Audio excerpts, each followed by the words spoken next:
7 October ସକାଳ 6:30 କଥା ଯେତେବେଳେ ଇସ୍ରାଏଲର ଲୋକମାନେ ନିଜର ଘରେ ଶୋଇଥିଲେ ତ ସେହି ସମୟରେ ହଠାତ୍ ଏୟାର ରେଡ୍ ସାଇରନ୍ ବାଜିବାକୁ ଲାଗିଥିଲା। ଆଉ କିଛି ସମୟ ପରେ ହଜାର ହଜାର ସଂଖ୍ୟାର ରକେଟ୍ ଇସ୍ରାଏଲର ଆକାଶରେ ପରସିବାକୁ ଲାଗିଥିଲା। 2200 ରକେଟ୍ ଫାୟରିଂ ହେଇଛି ବୋଲି ଇସ୍ରାଏଲ ଡିଫେନ୍ସ ଇନଷ୍ଟ୍ରୁମେଣ୍ଟ କହୁଥିବା ବେଳେ ହାମାସ ଗ୍ରୁପର ମତ ଅନୁସାରେ 5000 ରକେଟ୍ ଫାୟରିଂ କରାଯାଇଛି। ଯଦି ଇସ୍ରାଏଲ ବିଷୟରେ କହିବା ତ ଇସ୍ରାଏଲ ପାଖରେ ଗୋଟିଏ ଆଇରନ୍ ଡ୍ରୋନ୍ ସିଷ୍ଟମ ରହିଛି, ଯାହାକୁ ଦୁନିଆର one of the best air defence system ବୋଲି କୁହାଯାଏ। ଏହାର କାମ ଯେତେବେଳେ କୌଣସି ଦେଶ ଇସ୍ରାଏଲ ଉପରେ ରକେଟ୍ ମାଧ୍ୟମରେ ଆଟାକ୍ କରିଥାଏ ତ ସେହି ଏୟାର ଡିଫେନ୍ସ ସିଷ୍ଟମ ମାଧ୍ୟମରେ ସେ ରକେଟ୍କୁ ଆକାଶରେ ହିଁ ନଷ୍ଟ କରିଦେଇଥାଏ। କିନ୍ତୁ ଏଠାରେ 5000 ରକେଟ୍କୁ 20 ମିନିଟ୍ ଭିତରେ ଛଡ଼ାଯାଇଛି। ଏହା ଫଳରେ ଆଇରନ୍ ଡ୍ରୋନ୍ ସିଷ୍ଟମ ବି ଫେଲ୍ ମାରିଗଲା। ଏହା ଫଳରେ କିଛି ଲୋକ ମୃତ୍ୟୁବରଣ କରିଥିବା ବେଳେ ହଜାର ହଜାର ସଂଖ୍ୟାରେ ଲୋକ ଆହତ ହୋଇଛନ୍ତି। କେବଳ ଏତିକ ନୁହେଁ, ରିପୋର୍ଟ ଅନୁସାରେ ଜଣାପଡ଼ିଛି କି 40 ଛୋଟ ଛୋଟ ପିଲାଙ୍କୁ ଇସ୍ରାଏଲରେ ଅତି ନିର୍ମମ ଭାବରେ ହତ୍ୟା କରାଯାଇଛି। ଏହା ଶୁଣି ଆପଣଙ୍କ ମନରେ ପ୍ରଶ୍ନ ଆସୁଥିବ, ମସୁଦ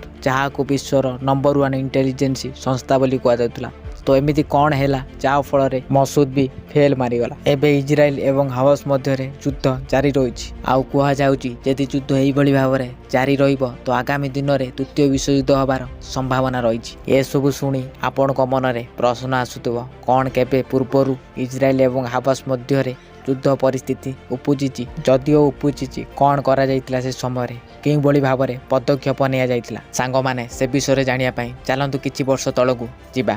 ଆଜକୁ ପ୍ରାୟ 50 ବର୍ଷ ତଳେ 1973 ଅକ୍ଟୋବର ମାସରେ ଠିକ୍ ଏହିଭଳି ଇଜିପ୍ଟ ଆଣ୍ଡ ସିରିଆ ମିଶି ଇସ୍ରାଏଲ ଉପରେ ହମଲା କରିଥିଲେ ଏବଂ ତାପରେ ଗୋଟିଏ ଯୁଦ୍ଧ ହୋଇଥିଲା ଯାହାର ନାଁ ଥିଲା ୟୋମ୍ କିପୁର ୱାର୍। ଏବେକା ଆଟାକ୍ ମଧ୍ୟ ସେହି ପୁରୁଣା ଆଟାକ୍ ଠାରୁ ମଧ୍ୟ କମ୍ ନୁହେଁ। ଯଦି ହାମାସର ଆଟାକ୍ ବିଷୟରେ କହିବା ତ ହାମାସ ରକେଟ୍ ଛଡ଼ା ସ୍ଥଳଭାଗ, ଜଳଭାଗ ଏବଂ ବାୟୁରେ ଆକ୍ରମଣ କରିଛି ଏବଂ ତା ସହିତ ଇସ୍ରାଏଲ ଏବଂ ଗାଜା ମଧ୍ୟରେ ଥିବା ବାଉଣ୍ଡ୍ରି ପୋଲକୁ ବୁଲଡୋଜର ଦ୍ୱାରା ଭାଙ୍ଗି କିଛି ପାଲେଷ୍ଟନିୟନ୍ସ ଇସ୍ରାଏଲ ଟେରିଟୋରୀ ଭିତରେ ଏଣ୍ଟ୍ରି କରିବାର ଦେଖିବାକୁ ମିଳିଲା। ଆଉ କିଛି ମୋଟର ପାୱାର ହ୍ୟାଙ୍ଗ ଲାଇଟର ମାଧ୍ୟମରେ ଆକାଶରୁ ଇସ୍ରାଏଲକୁ ପ୍ରବେଶ କରୁଥିବାର ଦେଖିବାକୁ ମିଳିଲା। କେବଳ ଏତିକ ନୁହେଁ, ଜଳପଥରେ ବୋଟ୍ ମାଧ୍ୟମରେ ପ୍ରବେଶ କରିଥିଲା ହାମାସ ଏବଂ ତା ସହିତ ମଧ୍ୟ କିଛି ଇସ୍ରାଏଲ ସୈନିକଙ୍କୁ ହାମାସ ବନ୍ଦୀ ବନାଇ ନେଇସାରିଛି। ଗାଜା ଇସ୍ରାଏଲ ମଧ୍ୟରେ ଥିବା ଟ୍ୟାଙ୍କକୁ ହମଲା କରି ନିଜର ହତିଆରକୁ ନେଇଯାଇଛି ହାମାସ। କେବଳ ଏତିକ ନୁହେଁ, ହାମାସ ଇସ୍ରାଏଲରେ ଥିବା ସାଧାରଣ ସିଭିଲିୟନ୍ସ ଲୋକଙ୍କ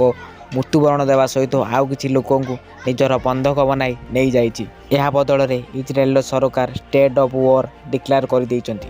ଏହାଦ୍ୱାରା ଇସ୍ରାଏଲ ଆର୍ମି ଗାଜାରେ ବି ହମଲା କରିଛନ୍ତି, ଯାହା ଫଳରେ ପାଲେଷ୍ଟାଇନରେ ହଜାର ଲୋକ ମୃତ୍ୟୁବରଣ କରିବା ସହିତ ଆଉ ଅନେକ ଗୁଡ଼ିଏ ଆହତ ହୋଇଛନ୍ତି। ଯଦି ଆମେ ହାମାସ ବିଷୟରେ କହିବା ତ ହାମାସକୁ କିଛି ଦେଶ ଆତଙ୍କବାଦୀ ସଂଗଠନ ବୋଲି କୁହନ୍ତି। କାନାଡ଼ା, USA, ଅଷ୍ଟ୍ରେଲିଆ, ଇସ୍ରାଏଲ ଏବଂ ଜାପାନ ଏହିଭଳି କିଛି ଦେଶ ହାମାସକୁ ଆତଙ୍କବାଦୀ ସଂଗଠନ କହୁଥିବା ବେଳେ ଇଜିପ୍ଟ, ସିରିଆ, ଚାଇନା, ତୁର୍କୀ, ରୁଷିଆ ଏବଂ ସିରିଆ ଭଳି କିଛି ଦେଶ ଏହାକୁ ଆତଙ୍କବାଦୀ ସଂଗଠନ ବୋଲି କୁହନ୍ତି ନାହିଁ। ହାମାସର ମିଲିଟାରୀ କମାଣ୍ଡର ମୋହମ୍ମଦ ଆଲଦେଫ ଏହି ଆଟାକକୁ ଅପରେସନ ଆଲ ଆସ ଫ୍ଲଡ୍ ନାମ ଦିଆଯାଇଛି। ହାମାସ କହିବା ମୁତାବିକ ଇସ୍ରାଏଲ ଫିଲିସ୍ତିନୀଙ୍କ ଉପରେ ବହୁତ ଅତ୍ୟାଚାର କରିଛି ଏବଂ ସେଥିପାଇଁ ହାମାସ ଇସ୍ରାଏଲ ଉପରେ ଆଟାକ୍ କରିଛି। ସ୍ପେସିଫିକଲି ଯଦି କହିବା ଆଲ ଆକ୍ସା ମସ୍ଜିଦର ରେସ୍ପନ୍ସ ମିଳିଛି। ଜେରୁସାଲେମରେ ଥିବା ଆଲ ଆକ୍ସା ମସ୍ଜିଦରେ କ'ଣ ଉଠିଥିଲା ଯାହା ଫଳରେ ଏଭଳି ଏକ ଆଟାକ୍ ହୋଇଛି? ଯଦି ଆପଣ ସେ ବିଷୟରେ ଜାଣିବା ପାଇଁ ଚାହୁଁଛନ୍ତି ସୋ କମେଣ୍ଟ କରି କୁହନ୍ତୁ। ଇସ୍ରାଏଲ ଗାଜା ଉପରେ ଏୟାର ଷ୍ଟ୍ରାଇକ୍ କରିବାରେ ଲାଗିଛି। ଯଦି ଏହିଭଳି ଯୁଦ୍ଧ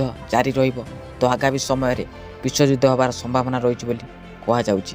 ତ ଆଶା କରୁଛି ଭିଡ଼ିଓ ପସନ୍ଦ ଆସିଥିବ। ଯଦି ଭିଡ଼ିଓ ପସନ୍ଦ ଆସିଛି ଭିଡ଼ିଓକୁ ଗୋଟେ ଲାଇକ୍ କରନ୍ତୁ ଆଉ ଚ୍ୟାନେଲକୁ ସବସ୍କ୍ରାଇବ୍ କରନ୍ତୁ ଏଇଭଳି ଭିଡ଼ିଓ ଦେଖିବା ପାଇଁ। ତ ପୁଣି ଦେଖା ହେବ ଗୋଟେ ନୂଆ ଭିଡ଼ିଓରେ।